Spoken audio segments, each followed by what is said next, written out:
This is an IBC tote. And this is my 58-gallon diesel tank from Vevor, however you want to pronounce it.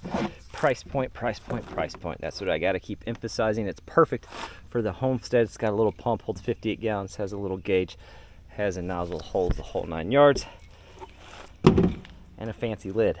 I've had that thing for about a month now. I've probably filled it and emptied it 3 times. It's been working great, but I want to make it even better, and that involves this IBC tote. One, just knowing who I am and that I'm taking it out in the woods on the forks with 58 gallons of fuel in it. I want to add a little bit of protection because it is a plastic tank around there. And I want to be able to take more stuff with me when I go out. A grease gun, grease tubes, oil, hydraulic oil. I want the whole thing. I want everything I need in one location for the backhoe or the tractor or whatever equipment I'm renting at the time when I'm out in the woods or on a project.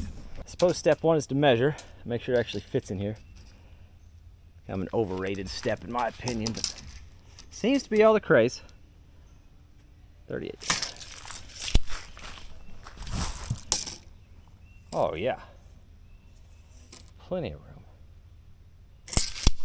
Not 100% sure the way I want to orientate, however I want to put it in here.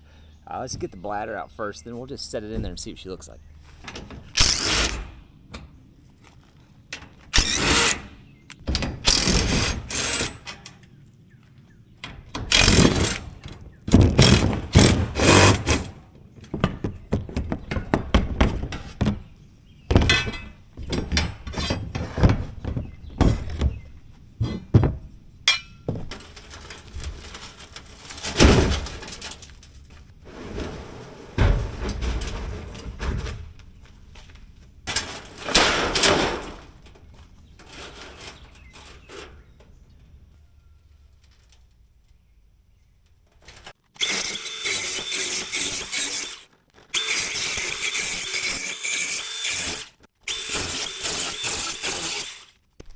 Just going to use an old flap wheel, soften up some of those edges so they don't have anything sharp that's going to get me.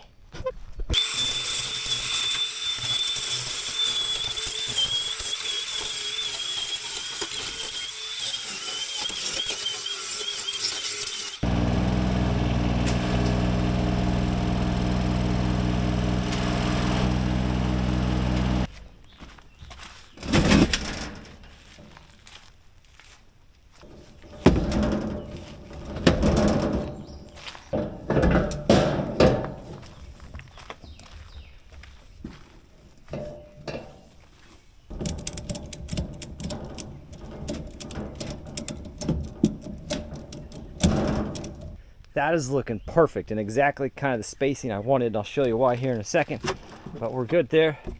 Plenty of room for that to open.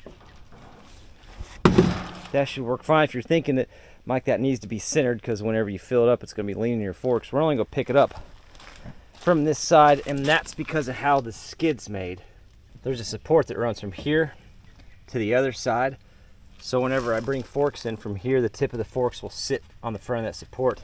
This way there's nothing, there's just the sheet metal. So if I fork it from this side and lift up, I'm putting pressure straight on that sheet metal, which is going to be, pretty much on the bottom of that. So if the whole purpose of this is to help protect that, then we're just going to pick it up, forking from that side over. That way the forks are actually on the support, which means all the weight is going to be on this end closest to the tractor, which will be easiest to pick up. So it actually works out really well. That allows me to keep hydraulic fluid, regular oil, coolant, anything I might need to add aside from fuel, especially on older equipment. I've got it all together, all except one thing.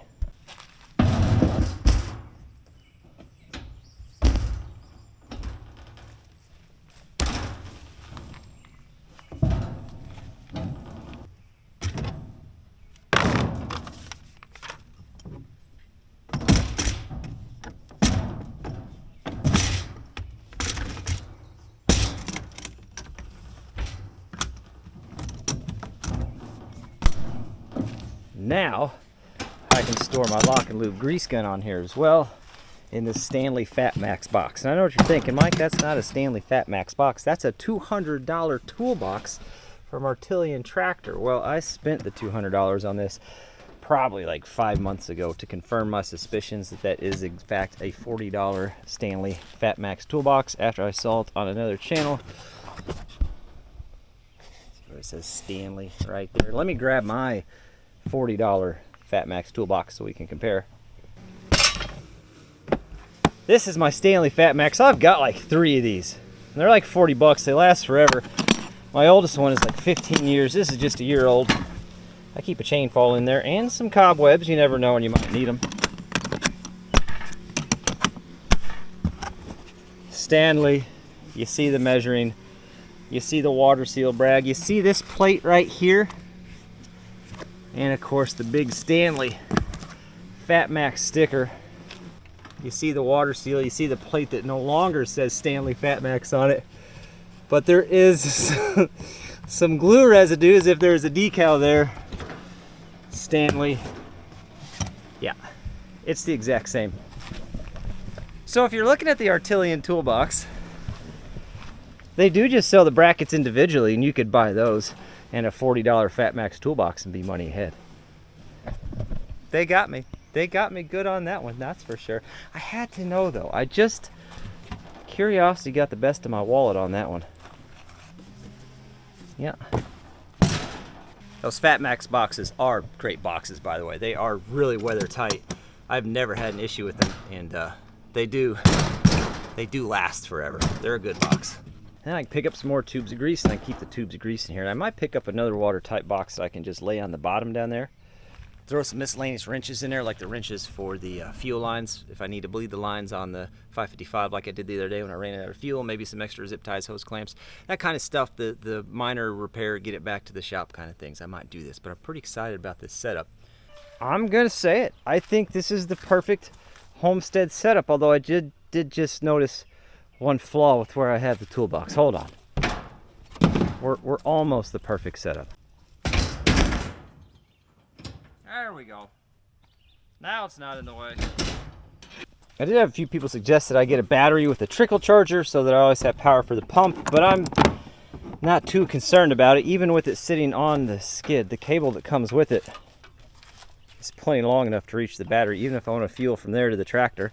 And anything I'm fueling should have a battery.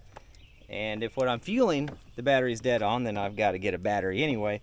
And I also had to take it down there with this or the side-by-side, which also has a battery. So it's an interesting idea. I think it's a cool idea, but I'm probably not going to go through the expense of buying an extra battery and a trickle charger when whatever we're using is going to have the power we need. Let me know in the comments. What do you think? I feel like it's the perfect setup for a Homestead, but I want to know how you would improve it. Improvement? No.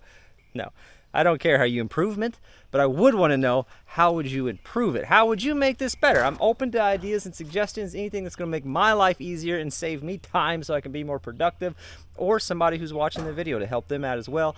Leave it in the comments. Make sure you stay tuned to the next video. It's going to be a good one. We're probably going to talk about